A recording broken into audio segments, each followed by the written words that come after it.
हैं बाहर में? सऊदीया में। सऊदीया में। वहाँ डॉग की जो डॉग लवर हैं वहाँ आपको नज़र आते हैं? तो वो 1 महीने का जब बच्चा होता है तो इनको मैं वैक्सीन पहला शॉट लगा देता हूँ कि ये नहीं है कि उसको वैक्सीन लगी हुई है और 100% वो प्रोटेक्ट है। सर ये थोड़ा टिपिकल क्वेश्चन है। पार्वो हुआ हुआ है मेरे घर पे, तो मैं अवॉइड करूँ किसी भी चैनल पे जाने के लिए। ये स्किन डिजीज जितनी भी होती हैं ये कितने काम की होती हैं और इसका केयर क्या है?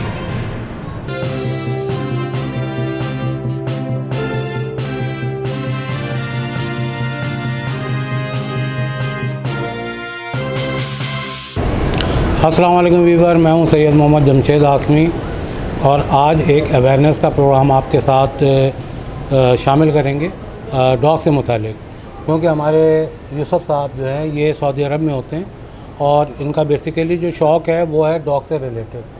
तो एक वीडियो हमने इनकी अपलोड भी की थी डैन से मुतालिक, डैन के बच्चे वगैरह ये ब्रीड कराते हैं, तो इनके पास काफ़ी नॉलेज है डॉग से मुतालिक। तो आज हम इनसे बातचीत करेंगे। तो हम चाहेंगे कि यूसुफ साहब ज़रा आप भी कुछ बताएं हमारे व्यूअर्स को अपने मुतालिक कि कितना अर्सा हो गया आपको ये डॉग का शौक़ आपको लगा कहाँ से? तो ये डॉग की जो शौक़ होता है ना उसमें German shepherd, Labrador, Shih Tzu, बहुत सारे किस्म के छोटे बड़े मीडियम सारे डॉग होते हैं। तो मैस्टिफ में आपका या इससे पहले कुछ और भी शौक़ था? जी, मुझे शौक़ तो ये है बचपन से, हर किसी को बचपन से होता है। जैसे प्रॉपर जो है ना वो हमने रखा है 2003 से ग्रेट डैन। और ग्रेट डैन का शौक़ इस तरह से हुआ कि आगा खान में पहले मैं जॉब करता था। यहाँ पे एक थे डॉक्टर रेहान, उनके बड़े भाई हैं, तो वो करते हैं डॉबरमैन इंपोर्ट करवाते हैं, इंपोर्टेड डॉबरमैन रखते हैं, जुनेद भाई हैं। तो फर्स्ट टाइम उन्होंने मुझे गिफ्ट दिया था पेयर। अच्छा, ग्रेट डैन का दिया था, ब्रांडल कलर में था। अच्छा। तो जब से वो मैंने देखा था जैसे इतने बड़ा डॉग्स है और जैसे ह्यूज था, तो उसके बाद फिर मैं कंटिन्यू ग्रेट डैन ही रख रहा हूँ मैं। Great Dan. अच्छा, इसके अलावा भी कोई एक्सपीरियंस है जर्मन शेफर्ड? जी, वो बीच में रख लिए थे लेकिन वो हमारे लिए नहीं थे। वो बड़े हाइपर किस्म के होते हैं वो डॉग्स हैं, और ये है बिल्डिंग टाइप का घर है जैसे। तो वो इस तरह के वॉचिंग में थे कि कभी नीचे गेट ज़रा सा भी हिला तो उन्होंने भौंकना शुरू कर देते थे वो।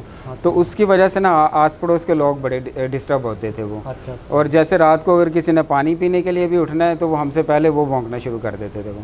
तो इस वजह से वो हटाए। और लैब जो थे वो बेचारे थोड़े से ना साथ साथ स्लो चलते हैं आराम से, तो वो ज़रा मुझे नहीं वो अच्छा लगता था। मैं चाह रहा था कि थोड़ा खींच के चले और ह्यूज जैसे हो।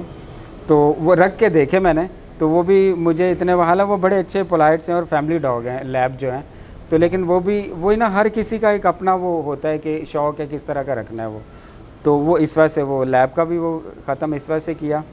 और शिह त्ज़ू का जो है वो ये भाई के पास है, वो दूसरे घर पे हैं वो। अच्छा। उनके ना केयरिंग बहुत है बालों की जो है। हाँ। तो उसमें ये है कि अगर स्किन के अंदर ज़रा सा भी इन्फेक्शन रह गया तीसरे दिन तो मैगट्स पड़ जाएंगे उसको, ज़ख़म अगर आपने केयर नहीं की तो उसकी वजह से ना केयरिंग बहुत है। शेफर्ड में भी जैसे लॉन्ग कोट है, उनको वो जो बालों को कंघी लाजमी करनी होती है, हर किसी के पास इतना टाइम नहीं होता और उनकी केयरिंग के लिए, तो इस वजह से जो है ना वो हमारे लिए वो थोड़ा सा ना मुश्किल हो गया था। अच्छा। तो अच्छा, दूसरा सवाल आपसे यूसुफ साहब ये है कि अभी आपकी पोस्टिंग कहाँ है बाहर में? सऊदीया में। सऊदीया में। वहाँ डॉग की जो डॉग लवर हैं वहाँ आपको नज़र आते हैं? नहीं, वो मैंने देखे नहीं है क्योंकि हम लोग रहते हैं जैसे यहाँ पे छावनी है, हम लोग अंदर ही रहते हैं, वो मिलिट्री का हॉस्पिटल है। अच्छा। तो हम बाहर वो बहुत कम ही जैसे कभी जाते हैं, वरना हम लोग अंदर ही, हॉस्पिटल भी अंदर ही है और अकोमोडेशन भी अंदर ही है। तो वहाँ गार्ड के तौर पे डॉग को इस्तेमाल कर रहे हैं? कर रहे हैं, रखते हैं वो उनकी। हाँ, वैसे वही बिल्कुल इसी तरह ही हॉस्पिटल हैं वहाँ पे, क्लिनिक। कभी कभी वो डॉक्टर के साथ जाते हैं, वो अपने कैट्स को लेके जाते हैं, तो वहाँ पे हैं। और वो जो जैसे अकोमोडेशन है वहाँ पे फ़िलीपींस लड़कियाँ वगैरह हैं, उन्होंने वो पेट छोटे रखे हुए, शिह त्ज़ू इस तरह के जो है ना, तो टेरियर किस्म के। तो आपने शौक़ पाकिस्तान में किया? पाकिस्तान में शौक़ किया। अच्छा, पाकिस्तान में ही आके इसकी देखभाल करते हैं? अच्छा, 6 महीने में हर 5 महीने वहाँ पे, छठा महीना यहाँ। अच्छा, 5 महीने आप वहाँ होते हैं? हाँ जी। और छठे 1 महीने जी यहाँ पे, साल में 2 दफ़ा हम लोग। अच्छा, कुछ मैं आपसे केयर के मुतालिक पूछना चाहूँगा। जी सर। ये ग्रेट डैन की जो मेरी जो नाक़िस नॉलेज है उसके मुताबिक, क्योंकि इसकी ग्रोथ, इसका हाइट ज़्यादा होता है आम। जी सर। जी।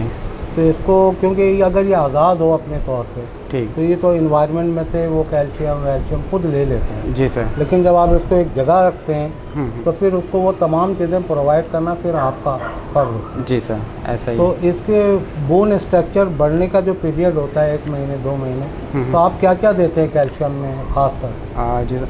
सर ये जो है ना, ये इसी तरह के, ये जैसे किसी ने बोला, उस्ताद हैं जैसे हमारे, वो कह रहे हैं कि ये ना एक बांस की तरह बढ़ता है, ये इसकी ये है। और ये हाइट जो है ना 70 to 75% जो 9 महीने में अपनी हाइट इस तरह कर लेता है वो। बाकी 9 महीने के बाद जो है ना वो फिर आहिस्ता आहिस्ता बढ़ता है वो। तो ये जो है ना, इनमें आपको कैल्शियम और विटामिन डी और मुख्तलिफ जो दूसरे मिनरल्स जो है ना वो आपने इसको देने होते हैं। और जैसे एक डॉग फूड है, मैक्सी स्टार्टर है इनका, वो आप लाजमी रखें, क्योंकि इसमें हर चीज़ आप अलग से नहीं दे सकते। आप सब्जियां, कीमा, ये वो हर तरह का नहीं दे सकते। तो जैसे एक वर्कआउट वाले के लिए सप्लीमेंट होता है, वो प्रोटीन है एक स्कूप में, जैसे आप इतने अंडे खाएं और एक स्कूप है, तो उसकी वजह से हमें जैसे इसका ना पेट ज़्यादा ना बढ़े बच्चे पे, और इसमें जो इसके जो चीज़ें हैं जिनको मल्टीविटामिन्स हैं और ये जो सप्लीमेंट है, वो इनको थोड़ी सी अमाउंट में ना इनको पूरा मिल जाए, इस वजह से आप इसको डॉग फूड का यूज़ करें। और इसके लिए एक होता है इनका मिल्क स्टार्टर होता है, वो भी इनका मिल्क के लिए हाई प्रोटीन में होता है, वो आप इनको दें स्टार्टिंग में। उसके साथ ही चाहे माँ की फीड कर रहे हैं वो भी इनको साथ दें। और बाकी वो है कैल्शियम पी है, उसने डी और इस तरह की वो जो है लाइसोवेट है, जो मुख्तलिफ हर किसी का एक अपना वो किस तरह करे, लेकिन फोकस यही है विटामिन डी, कैल्शियम और ये दूसरे जो बी कम्प्लेक्स जो है, जो भूख को, लीवर की प्रोटेक्शन के लिए, इस तरह के जो सारे हैं ना वो चलाने होते हैं। और मेन इनका ये है कि आप इनको फुल डोज नहीं दें, इनको कम मील्स रखें और फ्रीक्वेंटली इनको 3-4 घंटे में ना देते रहें, ताकि वो हज़म कर लें, फिर आप इनको दें। बजाय इनको लोड एक ही दफ़ा दें, बोन पे लोड पड़े, रैकेट्स हों, हाइट भी ना बढ़े और इस तरह के जो कॉम्प्लिकेशन ना हो। आप इसको स्लिम रखें और हाइट तक जो है ना इनको पतला आप रखें। आपके कहने का मतलब ये है कि क्योंकि हमारे पास जगह है लिमिटेड। जी सर, ऐसा ही है। जितना इनको एक दिन में जो इनकी रनिंग टाइम बनती है, जी सर, 2-3 आवर, वो उनको हम नहीं मिल रही इनको। तो इसलिए इसके डाइट पे कंट्रोल कर लें आप, क्योंकि वो पड़ा जब वेट उसका गेन होगा तो वो चलने से भी कासिर हो जाएगा। जी सर। और इसके साथ प्रॉब्लम भी आएंगी। अगर आपके पास खुली जगह है, जी सर, और यही बच्चे आप पाल रहे हैं, तो आप उसको खाना दे सकते हैं, क्योंकि उसको रनिंग मिल रही है। यही कहना चाह रहे हैं ना? हाँ। तो जिनके पास लिमिटेड जगह है तो वीवर उसको आप खाना भी लिमिटेड दें, ताकि उसको जो है विटामिन वगैरह, जैसे ये कह रहे हैं कि जो चीज़ें ये देते हैं प्रोटीन और कैल्शियम वगैरह, क्योंकि ये लिमिटेड जगह पे है। और अगर आपने जब फॉर्म वगैरह में रखा हुआ है तो फॉर्म वगैरह में ये हरकत बिल्कुल नहीं कीजिएगा, आप इसको डट के खिलाएं। और ये क्योंकि ये आवरली जितना भी इसको वॉक चाहिए होता है ये ले लेता है। अच्छा यूसुफ साहब, एक बात और पूछना चाहूँगा आपसे कि ग्रेट डैन के बच्चे आपने जो है ना माशाल्लाह पेडिग्री भी हैं, तो अगर किसी बच्चे को या किसी भी बच्चे को, किसी के पास जो है बच्चे हैं, पार्वो होता है, तो उसकी पार्वो से पहले की एहतियात और पार्वो होने के बाद की एहतियात, पहले यानी पार्वो के पहले होने से वाली पहले एहतियात बता दें, उसके बाद में होना। पहले तो देखिए हर कोई प्रोटेक्शन करता है और अवॉइड ही करता है कि एनवायरनमेंट, जैसे कोई आप किसी फार्म से आ गया उसको वो कंट्रोल करते हैं कि यार ये, और ख़ुद भी कंट्रोल करना चाहिए कि जैसे मेरे पास पार्वो हुआ है मेरे घर पे, तो मैं अवॉइड करूं किसी की कैनल पे जाने के लिए।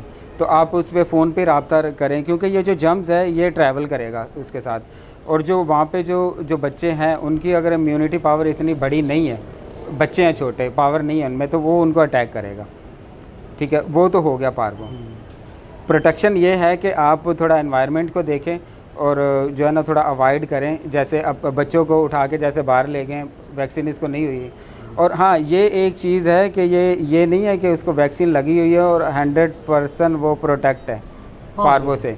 पार्वो उसको होना ही है, वैक्सीन वाले को भी होना है अगर होना है तो, अगर नहीं होना तो नहीं होना। तो ये है कि वो वैक्सीन का ये है कि चलो थोड़ी, वैक्सीन का ये है कि वो जो अटैक है ना वो थोड़ा सीवियरिटी जो है ना वो कम होती है, उसमें बचने के चांस ज़्यादा होते हैं। पार्वो भी 2 किस्म के हैं, एक तो इंटेस्टाइन को वो इंजर करता है और एक है हार्ट अटैक जो करता है, वो कार्डिक में है। कार्डिक वाला जो है ना वो हमें टाइम नहीं देता, वो जैसे नहीं होता आज हुआ था ये और एक कल या बस ऐसे ही हो गया। तो ये जो इंटेस्टाइन वाला ना, इसमें हम फिर भी काम कर सकते हैं। मोशन है, वॉमिट की, उल्टी की, हाँ, तो उसमें हमें टाइम होता है 4-5, ये इसका रिजल्ट आता है 5 दिन में। बच्चा मरना है बचना है 4-5 दिन में ना जो है ना वो हो जाता है, वो इधर या उधर। क्योंकि वो कार्डिक आप कह रहे हो ना, कार्डिक में तो ये होता है कि इनको तो पहली बात फीवर हो जाती है जी, और वो फिर मोशन वगैरह जो भी है जी, और फिर वो आज हुआ और कल गया। ठीक। टेम्परेचर तो वो है, सॉरी, कि वो जो कोई भी इन्फेक्शन है बॉडी में वो टेम्परेचर शो करेगा, टेम्परेचर शो करेगा। उसमें हमने देखना है कि टेम्परेचर इसको हुआ क्यों है। वो तो कोई भी पार्वो का ज़रूरी नहीं है। पार्वो होने से पहले एहतियात में या एहतियाती तदाबीर में ये शामिल नहीं कि हम पार्वो का वैक्सीन करवा लें। वैक्सीन, ठीक है, ठीक है ना, ठीक है। तो वो कितने दिनों में करवा सकते हैं? ये हर किसी का एक अपना है, वो शेड्यूल है। हमारा है, हम कर रहे हैं। आज एक बच्चा बॉर्न हुआ, ठीक है, ठीक है ना, ठीक है। अब डे 1, डे 2, डे 3, ठीक। तो ये कितने आफ्टर डेज के बाद हम लगा सकते हैं? मैं लगा रहा हूँ, महीने में लगा रहा हूँ। वैसे से लोग कुछ करते हैं कि ये 6 हफ्ते का जैसे बच्चा हो, 6 हफ्ते तक जो है ना, 6 वीक में जैसे माँ को उसको प्रोटेक्शन मिलती है जैसे मिल्क में है उसमें मदर के, तो मैं उससे ही पहले जो है ना 6 वीक से पहले जो है ना इनको, वो 1 महीने का जब बच्चा होता है तो इनको मैं वैक्सीन पहला शॉट लगा देता हूँ। पहले शॉट के बाद जो है 15 से 20 दिन के अंदर अंदर जो है ना उसका बूस्टर लगा देता हूँ। अच्छा, ठीक है, ये तो होगा पेयर एक दफ़ा। उसके बाद फिर मैं इसको करता हूँ कि इसके जो लास्ट दी है ना, इसके 3 महीने बाद जो है ना एक उसको मैं शॉट दूंगा, ठीक है, तीसरी जो उसको डोज लगेगी। अब तीसरी कुछ लोग करते हैं, वो पार्वो की होगी, ये मैं ना सब DHPPI जो है ना इसमें सब आता है। अच्छा, ठीक है, और उसमें ये जो होता है जैसे एक जो होती है नोबिविकेन, उसमें वो नहीं है, रेबीज़ नहीं है। रेबीज़ जो है वो मैं जैसे 3 महीने से पहले जो बच्चा है ना उसको तो मैं नोबिविकेन या ये वही दे देता हूँ, रेबीज़ इसमें नहीं लगाता मैं।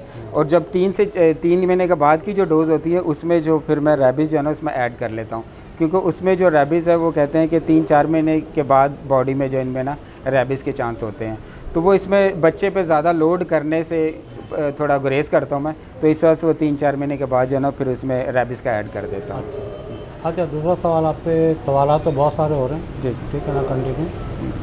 अब एक फीमेल है, जी सर, वो प्रेग्नेंट है, तो प्रेग्नेंट में उसकी केयर क्या होगी? इसकी केयरिंग होती है स्टेप वाइज। जैसे पहले तो हमने 1 महीने तक उसको देखना है कि ये पॉजिटिव हुई है या नहीं है। हो गई है। अब उसको स्टार्ट करते हैं, ये जैसे हम अपने फीमेल इंसानों में जो फीमेल में यूज़ करते हैं, ये आयरन, फोलिक एसिड, ये जो इस तरह की जो टैबलेट्स होती है ना, हम लोग इनको वो शुरू कर देते हैं। कितने दिन तक? ये फिर 1 महीना चलती है, एंड तक जो है चलती है। हालांकि कभी कभी मैं इनको कहता हूँ कि यार वो फीड तक जो है ना इसको दो।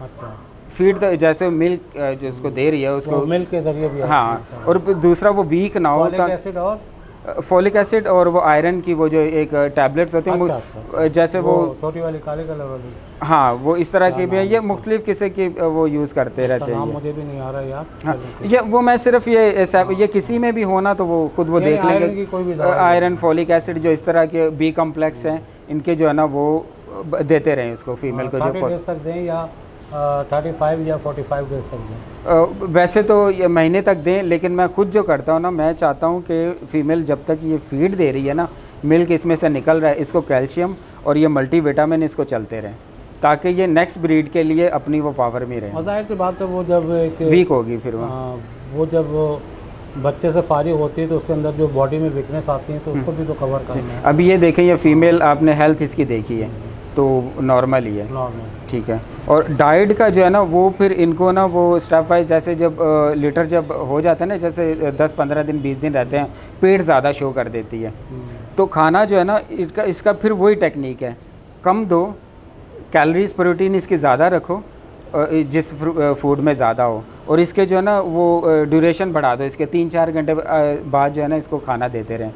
अगर आप इसको फुल एक दफ़ा देंगे, वो बेचारी का पेट वैसे ही फुल हुआ हुआ बच्चों की वैसे, वो इतना उसको वो प्रेस करेगी, यानी उसको बालत जैसे प्रेग्नेंट है जो उसको मूवमेंट है वो नहीं कर पाएगी। हाँ, उसका वेट बढ़ जाएगा। जी जी, वो उसमें बर्डन नहीं आएगा बच्चों तो पे, बॉडी पे हेल्दी नहीं हो पाएंगे। हाँ, मूवमेंट जगह नहीं मिलेगी इनको, मूवमेंट ज़रूरी है। अच्छा, चलें, मुझे एक चीज़ और बता दें कि ये स्किन डिजीज जितनी भी होती हैं ये कितने अक़साम की होती हैं और इसका केयर क्या है?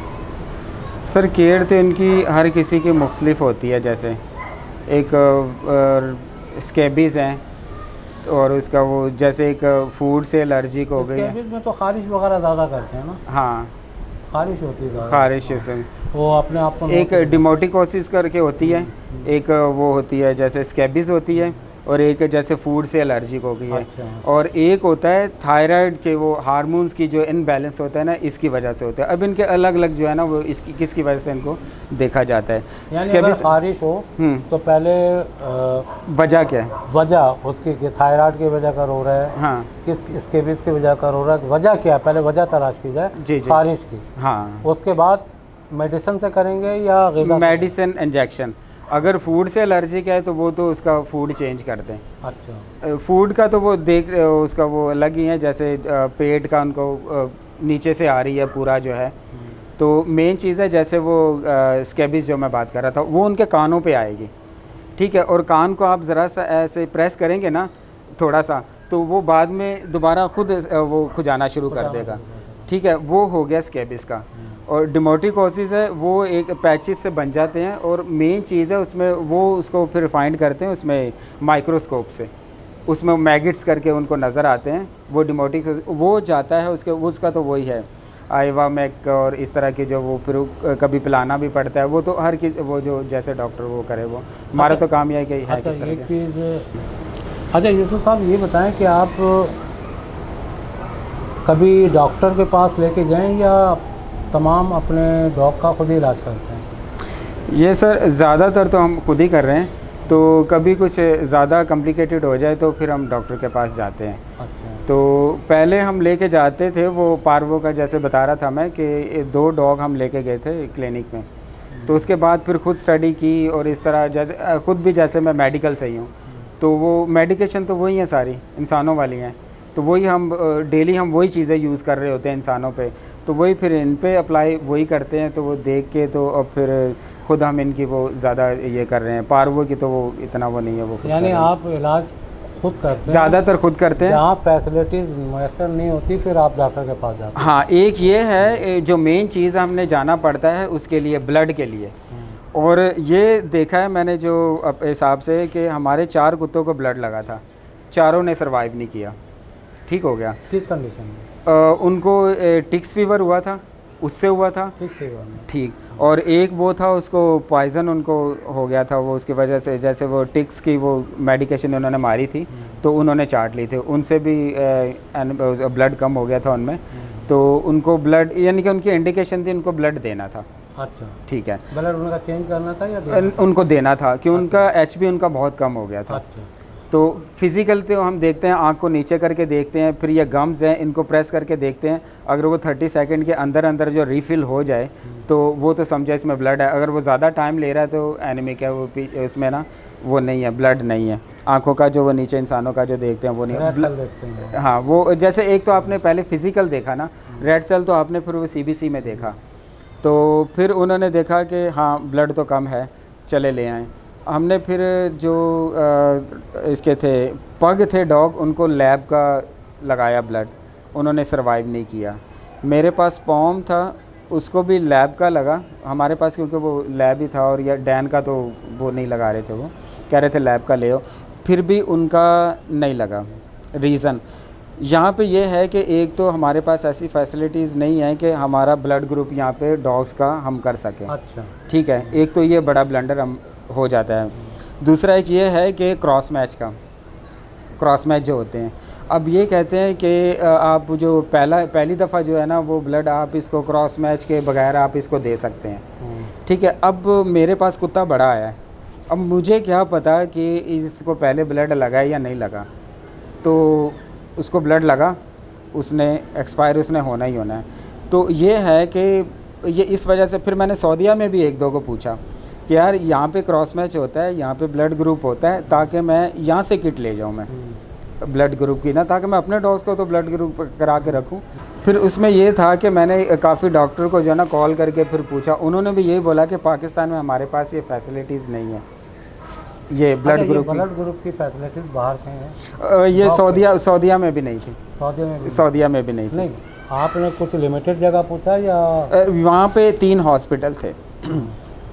एक था उसमें सिर्फ पाकिस्तानी लड़का था वो। तो उसने मुझे बताया कि यार ये हम लोग ये करते हैं कि एटलीस्ट एक ब्रीड का रखो तुम, ये नहीं कि पोमेरियन को आपने वो उसका शेपर्ड का लगा दो या लैब का लगा दो, पोमेरियन को पोमेरियन का ही लगा दो। तो स्पीशीज भी तब्दील हो रही है तो ब्लड भी चेंज हो जाएगा। हाँ, तो यहाँ पे यही है ना, यहाँ पे उन्होंने बोला कि लैब का ले आओ, लैब्राडोर का ब्लड लगेगा। वो बिल्कुल उल्टी लगा दी। अच्छा, अब उसमें ये है कि आपने अगर वो सेम का कर रहे हो, उसमें भी आप देखें कि जैसे एक ब्लड है उसका 8 ml पर kg ब्लड है इसमें, जो भी इनका जो डॉग्स है उसमें। अब जो पोमेरियन आते हैं 4 किलो के, 4-5 किलो के होते हैं, इसको आप 8 से इसको ज़रब दे दें तो इस तरह का फिर उसका हमें देखना पड़ता है कि इसका 20% जो है ना हम इसका ब्लड ले सकते हैं किसी को डोनेट करने के लिए। वो ब्लड आपने उसको पहले तो वो देखना है जिसका आपने ब्लड लेना है वो हेल्थी है, उसका ब्रीड आपने फिर सेम उसको रखे।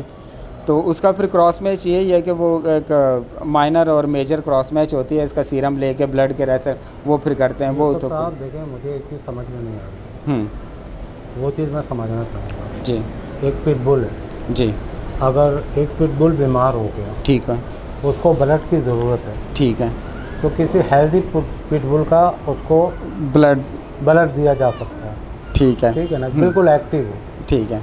लेकिन अगर हम उसको लैब्राडोर का देंगे तो स्पीशीज चेंज हो रही है, ब्लड भी चेंज हो रहा है, ब्लड भी चेंज हो गया, ठीक है ना। तो पहले तो ये तयन कर लिया जाए कि हमने देना किसको है, देना किसको है। क्या सेम पिटबुल को जर्मन शेफर्ड का देना है या जर्मन शेफर्ड को पिटबुल का देना है। अल्लाह ना करे कोई ऐसी बीमारी आ जाती है देना पड़ेगा जहाँ पर बिल्कुल SOS आ जाता है ना जी, कि नहीं यार अब तो डू एंड डाई वाला मसला है, ऐसा ही है, और इसका ब्लड चेंज करना है। तो क्या ऐसा मुमकिन है कि अगर हम पिटबुल बीमार है उसको हम जर्मन शेफर्ड का ब्लड दे सकते हैं? सर नहीं, वही मैं आपको बता रहा हूँ कि जो मुझे एक डॉक्टर ने जैसे बताया था कि एटलीस्ट ब्रीड तो सेम रखो। अच्छा, और उसमें भी मैं कह रहा हूँ कि ये भी ज़रूरी नहीं है कि वो उसी से सर्वाइव करेगा, ये भी मेरा एक्सपीरियंस है, क्योंकि हमारे पास तो ब्लड ग्रुप ही नहीं है। यही है ना, अगर ये ज़रूरी थोड़ी है कि सारे पिटबुल का ब्लड ग्रुप एक ही होगा। हमारे तो पेरेंट्स का एक बच्चों का ब्लड ग्रुप सेम नहीं होता, स्पीशीज सेम होती है ना। अब जैसे मजबूरी है हमारे पास कि हम डॉग का ब्लड ग्रुप कलेक्ट नहीं कर पा रहे हैं, हाँ, स्पीशीज सेम होगी तो हमें इतना तो इत्मीनान होगा कि यार स्पीशीज सेम है। और उसका एक वो ये आप एहतियात कर लें अब, और हमारे पास फैसिलिटीज़ है ही नहीं है ग्रुप की, एटलीस्ट उसका क्रॉस मैच कर लें। आप क्रॉस मैच कर लें, उससे थोड़ा सा ना हो जाता है, एक चांसेस होते हैं कि क्रॉस मैच कर लें तो उसके चांस फिर सर्वाइविंग के ज़्यादा हो जाते हैं। अच्छा, तो ये अब आखिर में आप मुझे ये बताएं कि जैसे ग्रेट डैन है, जर्मन शेफर्ड है और चंद एक डॉग है और भी हैं जिनको कैल्शियम की ज़्यादा ज़रूरत होती है जी। अगर एक तो कुदरती तौर पे कैल्शियम जब बनता है जब उसको रनिंग मिलती है, चाहे इंसान हो जानवर हो कोई भी चीज़ होती है, नेचुरल रिसोर्सेज में हमारी बॉडी में ये है कि हम जितना चलेंगे हमारे बॉडी में कैल्शियम बनेगा। अगर हम नहीं चलेंगे तो जोड़ों में दर्द होगा क्योंकि कैल्शियम नहीं बन रहा है। सही। हाथ पैर में पहले इंडिकेशन देगा उसके बाद होगा। तो इनको क्योंकि अब हमने हमारी मजबूरी है, शौक़ में हमने इनको रख लिया अपने घर। जी सर। और हमारे पास जगह भी लिमिटेड है। जी ठीक है ना। जी। तो इनको किस क्वांटिटी में, क्योंकि अगर हमने किसी को कैल्शियम देना है तो कोई अंडा खिला रहा है जर्मन शेफर्ड को, जब उनसे पूछा जाता है कि आप अंडा क्यों खिला रहे हो, कहने का इसमें कैल्शियम है। तो कैल्शियम के अलावा उसमें प्रोटीन भी तो है, सबसे ज़्यादा उसमें प्रोटीन है। अच्छा, अब मसला ये है कि उसकी मिकदार क्या होनी चाहिए। अगर सुबह हम खाना दे रहे हैं या रात में दे रहे हैं तो उसकी डोजेज क्या होनी चाहिए कैल्शियम की? सर ये थोड़ा टिपिकल क्वेश्चन है, ठीक है, क्योंकि इसके तो वो जैसे फिर देख लेते हैं रिक्वायरमेंट क्या है बॉडी वेट के हिसाब से, पर केजी के हिसाब से, तो हम लोग इतना तो क्लोज मॉनिटरिंग अब इसके अच्छा, नहीं कर सकते। अच्छा, ठीक है। अब मैं आपको एक बता रहा हूँ कि हमारे एक दोस्त हैं वो कैल्शियम की सिरप जो है ऐसा ही। हाँ, उसमें ये है कि जैसे एक छोटा बच्चा है, जैसे हमने ये वाले जो हैं इनको हम 1 cc से स्टार्ट करते हैं, तो ये जैसे वेट बढ़ता है 1 cc तो 1 cc से स्टार्ट करते हैं। वो ये इतने बड़े बच्चे नहीं, इसका तो वो 2-3 cc जा रहा है। वो स्टार्ट में हमने 1 cc किया, तो फिर इसके बाद फिर इसका बढ़ता जाता है, तो इसको हमने रखना है 5 cc तक। उसके बाद अब यही नहीं है सिर्फ कि मैं इनको सिर्फ कैल्शियम पी से दे रहा हूँ, फिर इनके पास हमारे होते हैं वो जो अंडे के छिलके जो होते हैं वो भी यूज़ करते हैं, पाउडर इनका जो है खाने में वो भी दे देते हैं, उसमें भी इनको कैल्शियम मिल गई है। फिर उसके बाद इसको चिकन की बोन से भी कैल्शियम मिल रही है। ये सिर्फ इनको डिफरेंट सोर्सेज से जो है ना इसको कैल्शियम मिल रही है। और कहते हैं कि ये कुत्तों के आगे हड्डी भी रख दो, हाँ, तो उसको जो चबाते रहते हैं तो उनसे उनको कैल्शियम मिलती रहती है। और वरना जो चिकन की जो हड्डी है गर्दन की जो बता रहा हूँ उनके, उससे भी इनको कैल्शियम मिल रही है। तो यूसुफ साहब बड़ा मज़ा है आपके साथ। थैंक यू इंशाल्लाह फिर इंशाल्लाह आपसे गुफ्तगू होगी। जी सर। लेकिन वीवर बहुत सारी चीज़ें हमने जानने की कोशिश की डॉग से मुतालिक, क्योंकि डॉग बहुत सारे लोग पाल रहे होते हैं और उनका शौक़ होता है। अच्छा, कुछ लोगों के पास जगहें होती हैं बड़ी बड़ी जहाँ पर वो छोड़ देते हैं और उस इन्वायरमेंट में डॉग बहुत अच्छा फलता फूलता है और परवरिश भी अच्छी होती है डॉग की। लेकिन जब आप एक लिमिटेड एरिया में रखेंगे 8x10 या 5x4 के पिंजरे में और उसको शाम के टाइम टहलाने लेके जाएंगे, तो फिर वो उसकी सारा दिन की आप जो है ना वॉकिंग रोक रहे हैं। जब रोकेंगे वॉकिंग तो उसको उसके मुताबिक वॉकिंग नहीं मिलेगी, तो जाहिर सी बात है वो कुछ प्रॉब्लम में आएगा। तो आज यही कोशिश कर रहे थे कि हम यूसुफ साहब से इन तमाम जो शिकायतें आ रही हैं, जो क्या कहते हैं उसको प्रॉब्लम आ रही हैं, उससे मुतालिक हम इनसे कुछ मालूमात हासिल करें। तो जनाब, इस किस्म की वीडियो, इंफॉर्मेटिव वीडियो आपकी खिदमत में लाते रहेंगे, चाहे वो बर्ड से मुतालिक हो, एनिमल से मुतालिक हो। तो नेक्स्ट टाइम भी आएंगे आपकी मालूमात लेकर आपकी खिदमत में। मुझे दें इजाज़त, इंशाल्लाह नेक्स्ट टाइम फिर मुलाकात होगी। थैंक यू, जज़ाकल्लाह।